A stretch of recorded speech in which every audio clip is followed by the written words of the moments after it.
বৈষম্য বিরোধী ছাত্র আন্দোলনের সমন্বয়ক নুসরাত তাবাসসুম বলেছেন, ভারতের সঙ্গে আমাদের সম্পর্ক স্বামী স্ত্রীর মতো নয়, বরং প্রতিবেশী সুলভ আচরণ হওয়া উচিত। তিনি বলেন, প্রতিবেশী যেমনই হোক না কেন তার সঙ্গে সম্পর্ক প্রতিবেশী সূচকে হতে হবে।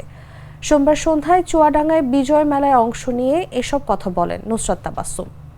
বাংলাদেশের এতদিন যে নীতি ছিল সেটা ছিল ভারতের সাথে মানে সাবেক নেতাদের ভাষায় বললে স্বামী স্ত্রীর মতো, কিন্তু আমরা এখন প্রতিবেশী সুলভ আচরণ করার চেষ্টা করছি, আচরণ আশা করছি।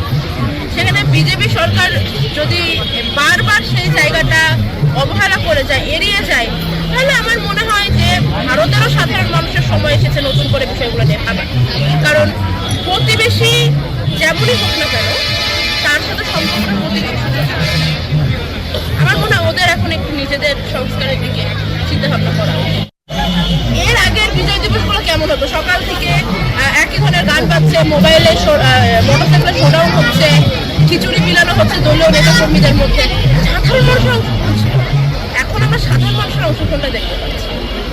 আর ৭১ পরবর্তী ২৪-এ এই অভ্যুত্থানের পর ৫ই আগস্টের পরে সবাই এখন বুঝতে পারে।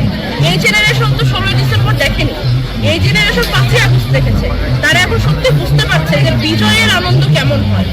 এরা এখন অনুভব করতে পারে যে সেই সময় সশস্ত্র আন্দোলনের বা সশস্ত্র যুদ্ধের মাধ্যমে বৈদেশিক শক্তির কাছ থেকে মুক্তি পাওয়ার আনন্দ কেমন।